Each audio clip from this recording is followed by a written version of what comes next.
स्वस्ति न इंद्रो वृद्धस्वाः स्वस्ति नः पूषा विश्ववेदाः ओम स्वस्ति देवतार्चो वरिष्ठनेमि स्वस्ति नो बृहस्पतिर्दधातु। चलिए सब लोग भगवान का ध्यान करिए और कथा सुने उसके पहले मन और वाणी पवित्र हो, तभी भगवान की कथा में ध्यान लगेगा। फूल हाथ में रखिए। ओम कृष्णाय वासुदेवाय हरे परमात्मने प्रणता क्लेश नाशाय गोविंदाय नमो नमः।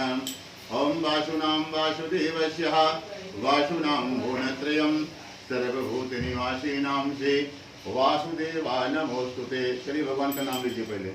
ओम श्रीमन्नारायण नारायण नारायण भजमन नारायण नारायण नारायण विष्णु नारायण नारायण नारायण राम नारायण नारायण नारायण कृष्ण नारायण नारायण नारायण भक्ति नारायण नारायण नारायण मुक्ति नारायण नारायण नारायण गोविंद नारायण नारायण नारायण।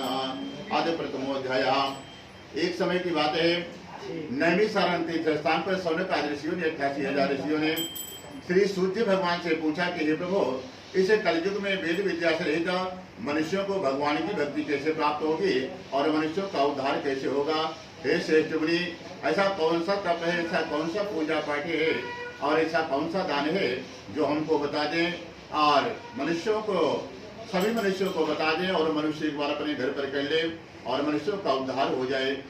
तब कहते हैं कि आपस में बैठ गए थे। नैमिषारण्य क्षेत्र पर सनकादिक ऋषि आपस में विचार कर रहे थे।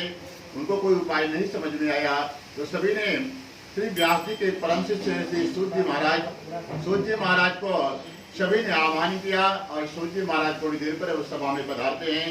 तो सभी 88,000 ऋषियों ने खड़े होकर के सूर्य महाराज को प्रणाम किया है और फिर उनसे बढ़िया एक सुखासन लगाया गया, उस आसन पर बिठाया गया है। और 88,000 ऋषियों ने श्री सूर्य पूछते हैं कि हे मुनिवर, आप तो व्यास जी के शिष्य हैं और आप परम ज्ञानी हैं, आप बताइए ऐसा कौन सा पूजा तप है संसार में जो मनुष्य एक बार जीवन में अपने घर पर कर ले और हमेशा हमेशा के लिए लक्ष्मी नारायण भगवान की कृपा उसके परिवार पर बनी रहे। तब सूर्य महाराज ने कहा कि आप लोगों ने मनुष्यों के भलाई के लिए बहुत ही अच्छी बात पूछी है। जिस काम को करने से मनुष्य मोह माया से छूट जाता है और सभी पापों से मुक्त हो जाता है, मैं आपको कहता वो कथा सुनाने जा रहा हूँ, आप लोग ध्यान से सुनिएगा। कहते हैं उसके लिए आपको कथा सुननी पड़ेगी। एक समय की बात है, नारद जी के मन में विचार आया कि चलो समस्त लोगों में आज घूमने के लिए चलते हैं। और नारद जी पूरे सभी देवलोक में भ्रमण करते करते आज धरती लोक पर आए हैं और यहाँ पर आकर करके देखा जितने भी मनुष्य अनेक योनियों में जन्म लिए हुए हैं, सभी अपने अपने कर्मों के कारण दुखी हो रहे हैं। तब नारद जी ने सोचा कि कौन सा यत्न करने से मनुष्यों के दुखों को दूर किया जा सकता है, आप हमें बताएं। और नारद जी ऐसे विचार कर रहे हैं, परंतु नारद जी को कोई उपाय समझ में नहीं आ रहा है। तो नारद जी आज सीधे वैकुंठ लोक भगवान विष्णु के पास जाते हैं। जाकर के भगवान को प्रणाम किया और कहते हैं कि हे भगवान, आप तो अत्यंत शक्ति से संपन्न हैं, मन तथा वाणी में आपको कोई नहीं पा सकता। हे प्रभु, ना आपका आदि है